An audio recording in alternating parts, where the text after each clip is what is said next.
Gli eventi rari di trombosi cerebrale sono effetti collaterali molto rari del vaccino AstraZeneca. È la conclusione a cui è arrivata l'Agenzia Europea del Farmaco, chiamata ancora una volta a pronunciarsi sul vaccino di Oxford, sottolineando poi che il rapporto tra rischi e benefici restano positivi.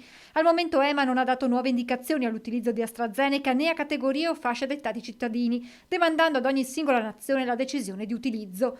Il presidente Zaia stamane nel corso del consueto punto stampa aveva espresso le sue preoccupazioni nel caso di nuove limitazioni. Che se accade questo, a parità di forniture, noi faremo solo richiami.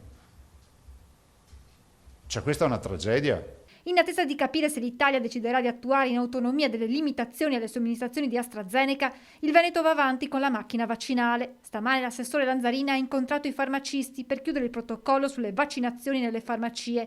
Secondo l'ordine di categoria, circa il 50%, pari a 500-600 farmacie, dovrebbero rendersi disponibili. Le farmacie devono avere dei locali separati da quello dove c'è l'attività normalmente. Il farmacista e il collaboratore farmacista sono quelli che possono fare le iniezioni, previo corso dell'Istituto Superiore di Sanità, che molti stanno facendo, e poi un tutoraggio che dobbiamo garantire noi. Tutoraggio che la Regione ha pensato di attuare all'interno dei centri vaccinali sparsi sul territorio. Intanto gli informatici di Azienda Zero stanno lavorando per risolvere alcuni disguidi riscontrati da cittadini con disabilità al momento della prenotazione, non riconosciuti come aventi diritto. L'idea che si sta studiando è quella di dar loro la possibilità di registrarsi ugualmente. La finestra dice, però se pensa di essere di questa categoria, no, dia l'ok e ha l'obbligo di presentarsi con una certificazione al momento della vaccinazione.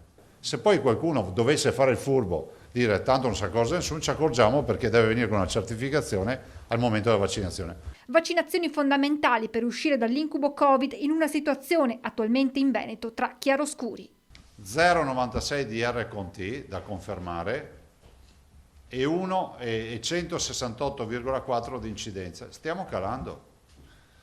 Potremmo anche dire che abbiamo i dati da zona gialla in questo momento. Noi abbiamo pressione ospedaliera e in generale il Veneto non ha la curva flessa verso la discesa. Sto parlando di ricoveri. Idem per le terapie intensive.